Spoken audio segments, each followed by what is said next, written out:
Hola a todos, ¿cómo están? Bienvenidos a un nuevo capítulo de Café con Sandía.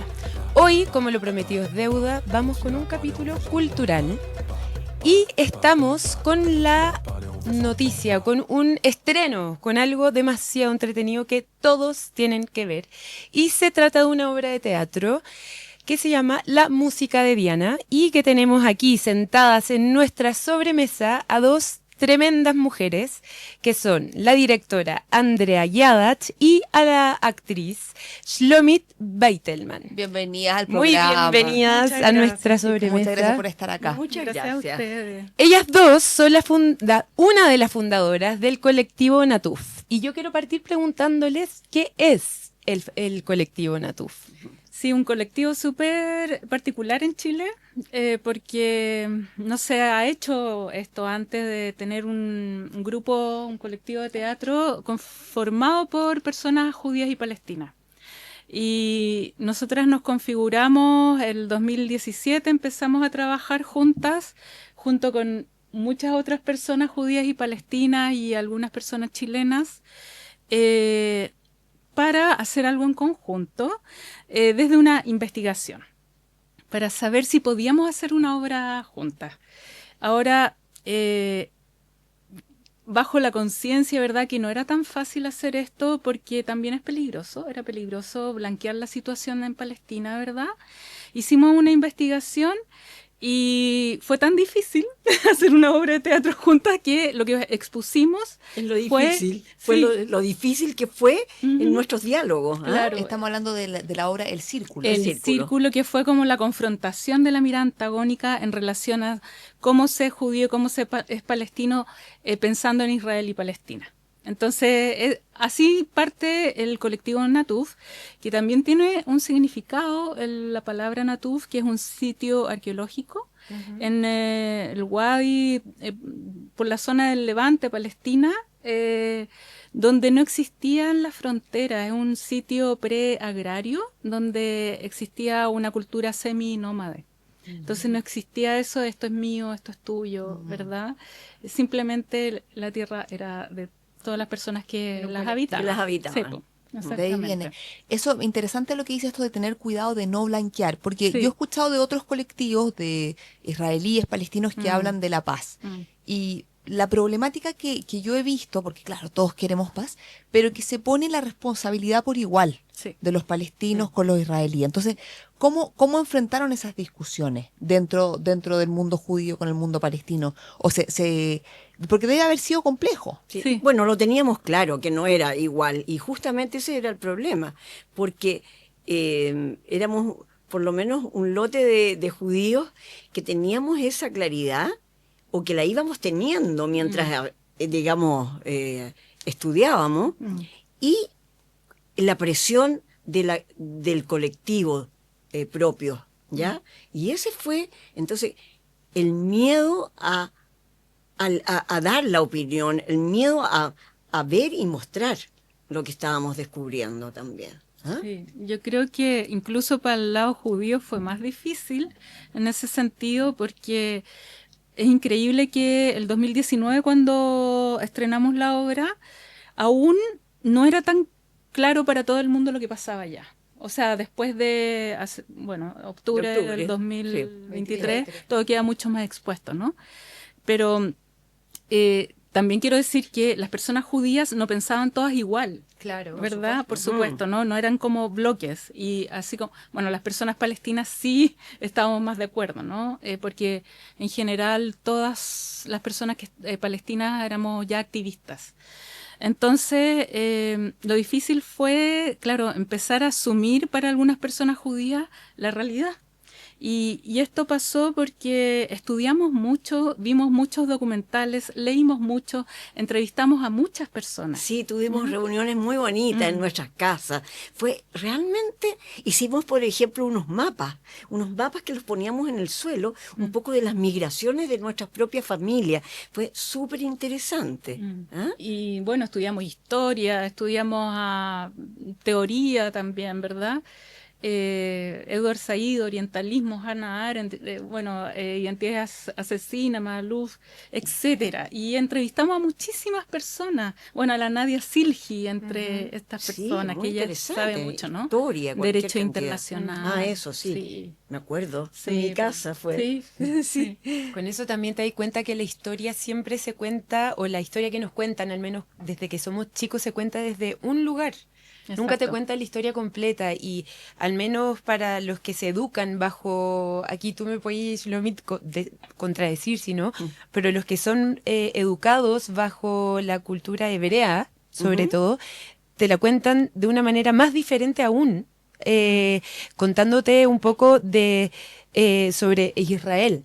Claro, y una cosa un poco más religiosa, Claro. qué sé yo, está todo envuelto. Yo vengo en realidad de una familia que no es religiosa y con mucha conciencia de la historia. Pero así todo, uno entra también en eso y ama también ciertas cosas, y uno empieza como a involucrarse desde un cierto punto de vista, y de pronto te das cuenta, wow, ¿qué es lo que estoy diciendo? Y ese despertar de alguna manera es lo más difícil, yo creo, para, claro, y para ti como judío, sí, darte cuenta y decir como, concha, aquí hay algo que no está bien, como algo de todo lo que yo creí o lo que yo creí que estaba bien, algo de eso no está bien. Y ahí es donde tú, Andrea, decías como... es lo más difícil. Sí. Es súper difícil. Imagínate, hay un acto de valentía ahí, y que yo creo que no todas las personas lo logran de la misma manera, incluso en el círculo. Total. Así como, perdón compañeras, pero incluso en el círculo.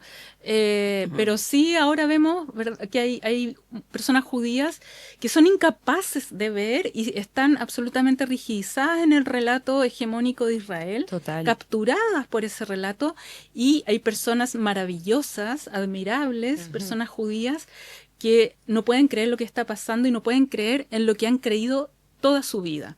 Y eso es muy admirable. Es que una vez que lo viste, ya no hay vuelta atrás. Sí.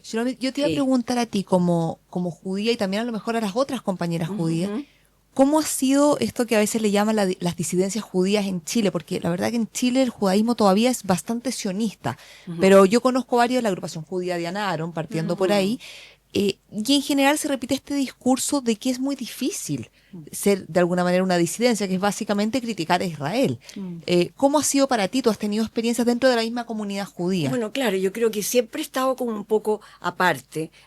Ya siendo actriz, como que no pertenezco no he estado dentro de la colectividad judía típica, ¿ya? Siempre ha habido, digamos, una especie de mirada distinta de los actores, de los artistas. Y tuve una sola experiencia con un rabino muy interesante que vino acá, Marcelo Bronstein, que juntó a estos artistas disidentes, digamos, qué sé yo, como Sami Ben Mayor, digamos, de distintas áreas, el Nissim Sharim, esta mujer que hacía arte, que murió, bueno, gente, músicos, y que estábamos como fuera, y que siempre fuimos bastante críticos, y realistas, y que de alguna manera veíamos esto, y eso es triste también, porque uno ama su cultura y es una cultura hermosa. Entonces cuando tú sientes que justamente las políticas pasan a llevar los conceptos más hermosos del judaísmo, como esto del tikkun olam, que es digamos, se supone que el mundo está como partido en muchos pedazos, está diseminado todo este dolor, y cuál es la tarea del judío es juntar los pedazos. Imagínate, es todo lo contrario de lo que sucede en Israel en estos momentos, ¿ya? Claro. De lo que sucede en esa tierra que era Palestina. Yo tengo el recuerdo de que mis abuelos hablaban de Palestina, Es que en Palestina vivían judíos y Por árabes, supuesto, o sea, claro. y que ahí yo me contradigo cuando siempre corrijo a todo el mundo cuando habla de judíos y árabes o palestinos, pero el otro día lo discutíamos con la Tefi, de hecho, después de ver la obra, que tuvimos la suerte, a todo esto les cuento, escuchas, que fuimos al estreno y que la Tefi se la lloró entera. Sin ánimos de burlar para nada, porque fue muy... Sí, fue hacer no catarsis. tenía programada una catarsis ese día, pero que fue muy emocionante y se los comentamos, de hecho, ustedes ese día, que fue muy emocionante porque no fue lo típico que estamos acostumbrados a ver, sino que abordan la obra de una manera súper especial. Pero después vamos a entrar ahí a que nos cuenten ustedes mismas. Bueno, así que en resumen, Sí. no es fácil estar con esa mirada más objetiva, ¿ah? Y con amor también por Exacto. el lugar. Esa mezcla es muy fuerte y uno quisiera que todo el mundo, ¿ah? Que todas las personas judías con el corazón bien puesto vieran todo lo que uno está viendo y está analizando y está tratando de hacer algo porque no pasen los horrores que están pasando. Que de hecho a eso iba con la interrupción. Tú nos contabas y ese mismo día que te habían invitado a un programa, creo, Sí. y que tú decías, Hace le habías muchos dicho al años. conductor, como pregúntame de dónde soy. Claro, Eso. claro, eso fue hace muchos años atrás. Yo trabajaba mucho en la televisión y estaba como muy famosa en una teleserie siendo como protagonista, ponte tú. Entonces Marta Blanco, la gran escritora, tenía un programa que se llamaba Blanco en el Blanco, que era monográfico, digamos, había un solo personaje y se hablaba con ese personaje durante un cierto rato. Y se grababa. Entonces, entre medio de la grabación, cuando se para y continuamos, le digo, pregúntame dónde nací. Ah, ¿y por qué me dice? No, pregúntame nomás. Yo estaba atragantada con con las noticias que llegaban en el Times, en el New York, qué sé yo, en diarios y revistas internacionales donde salía gente, digamos, porque fue la época de Sabra y Shatila, que fue algo horroroso. Y entonces yo veía estas noticias donde, digamos, el gobierno israelí de turno tenía mucha, es decir, total injerencia en dejar el paso libre a personas que fueron a matar mujeres y niños. Digamos que perfectamente se podría haber tapado eso, digamos, esa frontera, ese espacio, y no haber dejado pasar y no pasaba nada. Pero sí, se abrió y pasó. Y era algo horroroso. Y tú decías, pero ¿cómo? Yo no quiero ser una judía que avale eso. Digamos, yo nací en Israel y personas de Israel están haciendo eso lo encontraba que era algo horroroso. Así que me pregunta, y entonces yo le digo, en estos momentos tengo vergüenza de lo que está pasando en mi país, en el país donde yo nací. Y después de ver estas noticias donde salen judíos a la calle a protestar, entonces de alguna manera me estoy sumando. Yo quiero que la gente sepa que no todos somos esos asesinos que entraron a ese lugar. Digamos, en el fondo, por favor, no nos metan a todos en el mismo saco, ¿ya? Bueno, y ahí fue tremendo, digamos. Nunca había sabido, es decir, no me imaginé la reacción, y fue muy tremendo. Entonces, por mucho tiempo fui una persona que no pertenecía, es decir, al revés, me hacían la cruz. O sea, claro. Y en un momento me invitaron a un festival de cine a Israel.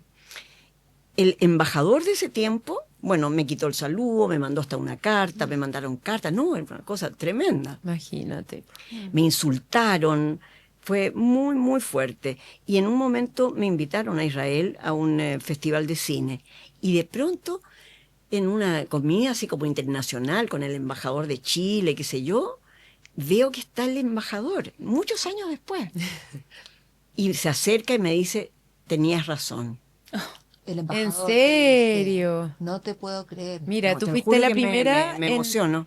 Fuiste de las primeras en decir todos estos muros que ha No, construido digamos, Israel. eso fue verdad, era lo que tú tenías razón. Él no veía eso en ese momento. Imagínate. Una lealtad nomás. Exacto. Claro. Y en el fondo fuiste de las primeras, entre comillas, como aquí, de abrir un poco los ojos y decir, todos estos muros que ha ido construyendo Israel, que con Sabra y Shatila, en el fondo, que primero desplazó a los palestinos hacia el Líbano y luego en el Líbano volvió a atacar. O sea, ¿de qué estamos hablando? Todo esto de reunificar que tú decías, que era el rol, entre comillas, que tenemos los judíos como, ¿qué estamos haciendo? Sí, no, fue muy impresionante para mí, te lo juro. Se da la sensación de vivir en un mundo un poco surreal. No sé, como que, claro, un tipo que era político, había muchos políticos ahí. Claro. No, de verdad. Entonces, dentro de Israel ya también había gente que estaba viendo, porque adentro también hay gente que está, bueno, veía las noticias hoy día, una persona que hacía un análisis de cómo, o sea, 1 millón de israelíes que se han ido. Sí. Y en estos momentos, además, dentro del ejército, mucha gente que se ha negado a participar. Y era con datos ahí, una cosa bien interesante. Ojalá siga siendo así, porque el cambio tiene que venir de adentro. Ojalá se dé un Exacto. giro.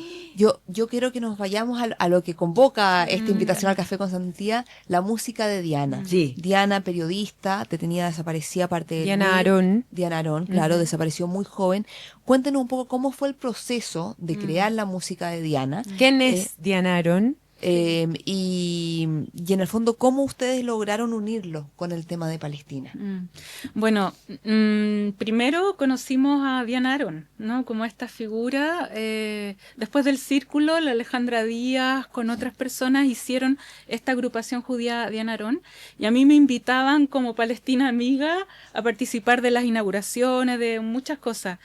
Y la Farideh Serán escribió algo sobre Diana porque eran de la misma generación y la conoció ella, y a mí me emocionó tremendamente la capacidad de Diana de girar la mirada, que es lo que yo persigo en el teatro. Y yo dije, esta judía es admirable. Entonces, como digna de escenificar, porque para mí igual es arriesgado poner voces judías en escena, porque muchas personas dicen, no hay que poner las voces judías, hay que poner solo los palestinos. Todo lo contrario. Exactamente. Entonces, yo que vengo desde el año 2009 con Mi Mundo Patria, yo soy súper activista desde el teatro por Palestina, siempre hablando como desde lo palestino, ¿verdad? Es muy necesario buscar otras formas de hablar de Palestina y de justamente vincular a más personas, sobre todo personas judías. Entonces, yo dije, ya, hay que montar una obra a partir de la figura de Diana Aarón, y desde ese lugar llamé a la Shlomit, la Alejandra Díaz, que es fundadora también de Natuf, actúa también, y también hicimos una larga investigación sobre Diana Aarón. Entrevistamos a muchas amigas, ex compañeros y compañeras de Diana, del MIR y de la Universidad Católica de Periodismo. Gracias a eso pudimos fundamentar realmente la mirada de la Diana, su cambio, su giro de mirada, ¿ya? Y bueno, la Shlomit se suma de una manera muy generosa a la puesta en escena, porque está también su relato, su biografía, su microhistoria, que cumple un doble rol. Primero, ser de la generación de Diana y de esa época impresionante, que es cuando gana Allende, de verdad, hay una efervescencia, la juventud es otra juventud, es otra mirada social, ¿verdad? Entonces la Shlomit encarna todo aquello, y además es contemporánea de Diana Aarón, y es la Shlomit, como en esa época era allendista y Diana era mirista. Hay una figura dialéctica súper interesante que aprovechamos en la puesta en escena. Y por otra parte, la Shlomit también es judía, igual que la Ale, ¿no? Entonces, ese ser judío, desde ese lugar nos hacemos la pregunta, ¿cómo se despide un cuerpo sin ese cuerpo? Ya que responde a ese momento histórico nuestro de Chile y responde también a Gaza. ¿Cómo se despide un cuerpo? ¿Cuál es el rito? ¿Por qué se les niega el rito? ¿O hasta qué punto vamos a soportar que se niegue el rito de despedida, ¿no? Y luego está la gran pregunta, ¿cómo se es judía hoy? ¿Verdad? Porque Diana vemos a Diana que fue judía, fue súper coherente, pero hoy día, ¿cómo se es judía? ¿Cómo se es judío? ¿Cómo se vive aquello? ¿No? Con lo que está pasando. En la obra se dan una serie de conversaciones muy interesantes que me encantaría que pudiéramos profundizar acá, porque se da, claro, en este ambiente medio onírico del teatro, que da mucho a la interpretación del público. Uno es la pregunta de la violencia o la no violencia, que hay una discusión ahí, de cuándo la paz ha logrado algo por sí solo. Claro. Es muy interesante que justamente, eso. claro, es lo que yo Claro, propongo, digamos, la no violencia. Tú eres por el lado de la no violencia, después está el lado de cuándo hay que sacar las armas. Y está eso por un lado, y también una serie de cuestionamientos al lenguaje, que a mí me marcó mucho. Cuando ustedes hablan dicen el ataque de Hamás, y alguien se pregunta, o el contraataque, Exacto. y después dicen el asentamiento judío o la ocupación. Entonces, me encantaría que tuviéramos un poco ese análisis de cuáles fueron las conversaciones que se dieron y qué es lo que ustedes piensan sobre esto de la violencia, la no violencia, el ataque o el contraataque. ¿Cómo fue ese proceso? Y también de cómo la narrativa impregna de lo que hace uno o el otro. Cuando Diana dice, pero en el MIR también enseñamos a leer y a los trabajadores. Y dicen, no solo son ataques terroristas. Claro. Entonces también existe. Exactamente. Claro, me acordaba de Hamás, que Oye, sí. súper buena su... Claro. Fíjate que buena. Súper bien, está Sí, todo ahí. porque Hamás tiene un brazo armado, pero Sí. Hamás también puso universidades y también puso hospitales, entonces... Y también fueron elegidos. Y también fueron elegidos. Entonces es una cuestión que no es Claro, tan no, blanco y es y el negro. derecho a la autodefensa. Claro, el derecho a algo. Sí.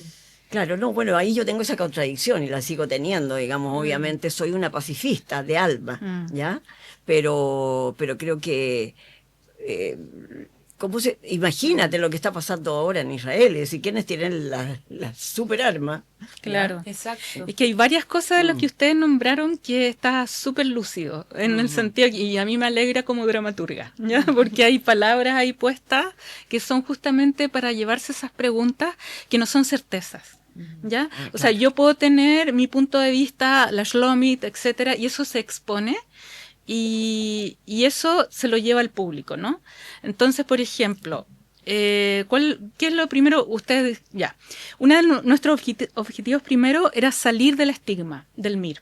¿Ya? Porque acá la dictadura se encargó de decir que se exterminó a los terroristas, que es lo mismo que pasa hoy, el mismo relato. ¿verdad? Es el mismo relato. Y para nosotros era súper importante dar a entender, a conocer que los miristas, la gente mirista, eran jóvenes idealistas que querían un mundo mejor y creían en el hombre nuevo. ¿Ya? Y que ellos mismos nos dicen ahora éramos súper ingenuos. Y nosotros pensábamos que podíamos lograr cambiar la sociedad a una cosa mucho más igualitaria, etcétera. Y eso no se sabe del MIR, ¿ya? Bueno, hay cosas súper interesantes que aparecen ahí, como las tareas que se daba el MIR sociales, muy importantes. Y que la Shlomit en su época también vivía con los allendistas, ¿ya? Esa es una cosa.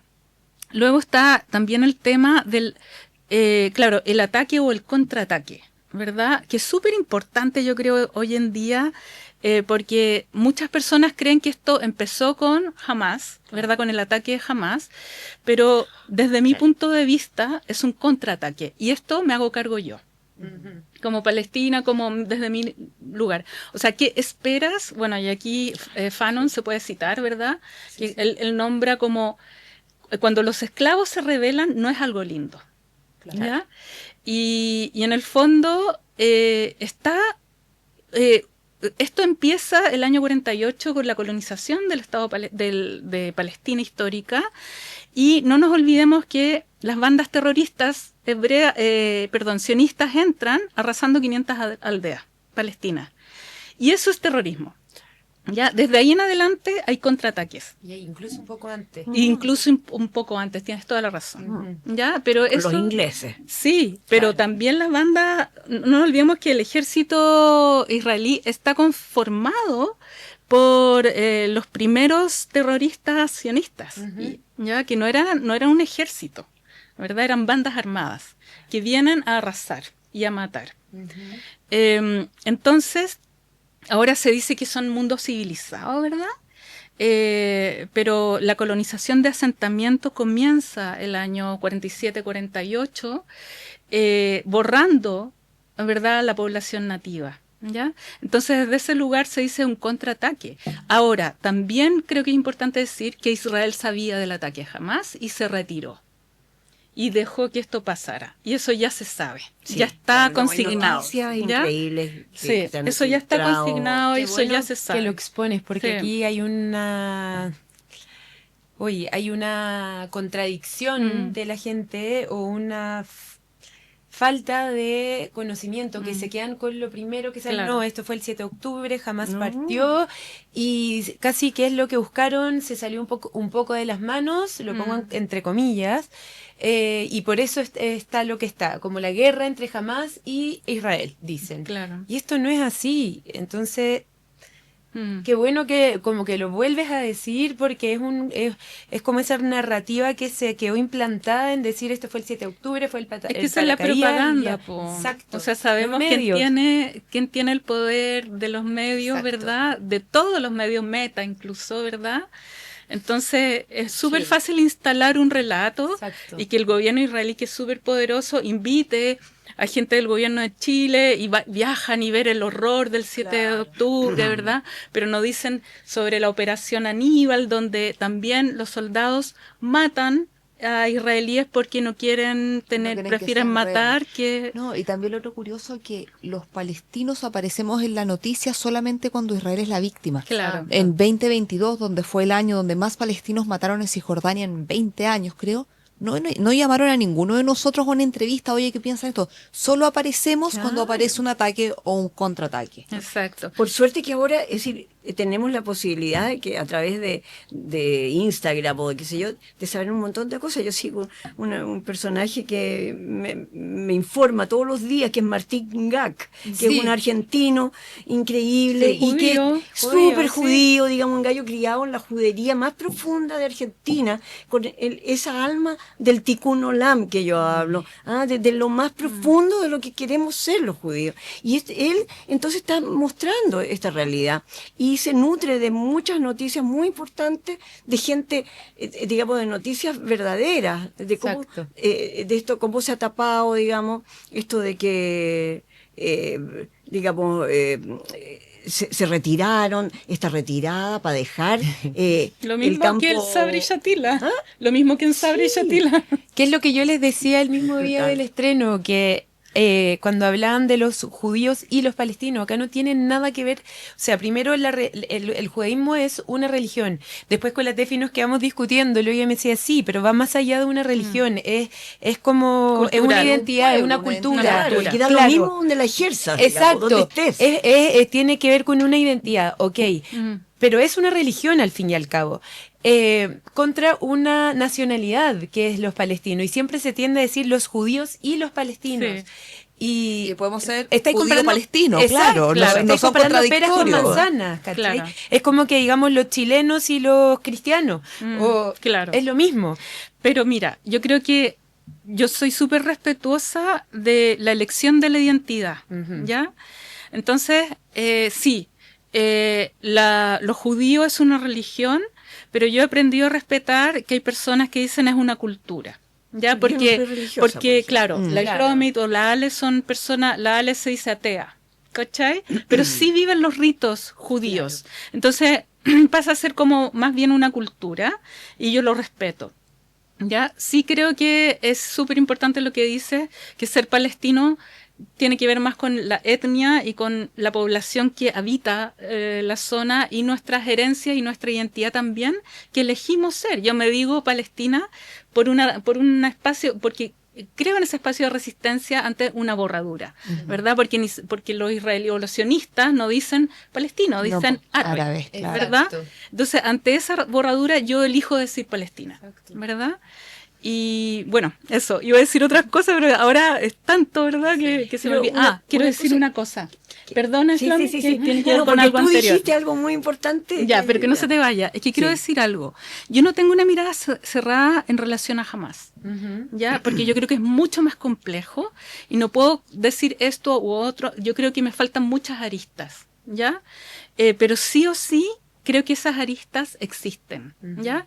Y que creo que, que hay un descaro enorme en este minuto de parte del gobierno de Israel, de Netanyahu sobre todo y todo su grupito, de salvarse a sí mismo ocupando a Hamás, ¿verdad? Porque sabemos que él es un criminal y es un delincuente también. Él es terrorista. Sí, y es un delincuente porque él en su país ya ha cometido varios como gobernante. A la gente se le olvida esa parte, que previo al 7 de octubre estaban expuestas de una guerra civil. Exacto. Tratando de sacar a Netanyahu. En una entrevista que te hicieron a ti, tú hablas un poco de la situación, digamos, de lo que está pasando, de lo que significa el conflicto total, digamos, este horror en Palestina, con respecto a otros pueblos también. Claro. Digamos, de alguna manera nosotros también estamos hablando, digamos, de todas las colonizaciones. Exactamente. Total. Sí, siempre trato de consignar esto. Yo creo que Palestina es un paradigma, ¿ya? Sí. Y un paradigma donde se trasluce perfectamente una relación de hegemonía-otredad. Es decir, ¿dónde está el poder? ¿Dónde están los otros? ¿Verdad? Exacto. Esa construcción del otro. El que es incivilizado, el que es digno de ser colonizado, etcétera, ¿no? Y Palestina es un paradigma, pero que responde a muchos lugares del mundo. Y yo creo que mientras suceda esto en Palestina va a seguir replicándose en el mundo. Totalmente. Oye, yo creo que todos queremos saber tanto más de Diana. Así que dejamos a todos nuestros oyentes invitadísimos, sobre todo a la función de este miércoles, que va en ayuda a Gaza, según entiendo. Sí. Cuéntenos, por favor. Súper importante que llenemos el teatro, por favor. Les voy a hablar allá. A la cámara. A la cámara. Muy importante, llenemos el teatro, hagamos una acción concreta por Gaza. Hay 4 familias de 7 integrantes cada una que están en una situación precaria absoluta, en peligro absoluto. Allá hay una familia que no tiene ni siquiera una carpa donde dormir, y vamos a enviar esta ayuda directamente a estas 4 familias. Llenemos el teatro el miércoles 1, este miércoles a las 8 en Plaza Ñuñoa, en el Teatro de la Universidad Católica. Jorge Washington 24. Los Así que ahora, esperamos. sí, los Eso. esperamos. Compren ahora su entrada. Eso, y además se van a... través de Punto Ticket. Punto o Ticket, uno de los dos. Sí, y si no, les pueden comprar en la Directamente. boletería del perfecto. teatro. Lleguen antes, eso sí. Ojalá Eso. que las compren como con tiempo. Y después pueden comer ahí abajo, está todo rico. Sí. Y quiero decirles que se van a sorprender con el personaje de esta Diana Aaron. Es una mujer que a mí me sorprendió conocer la historia más profunda, así que vayan, porque la representan muy bien, es muy entretenida y es... Sorpréndanse, no les voy a contar más porque tienen que verla.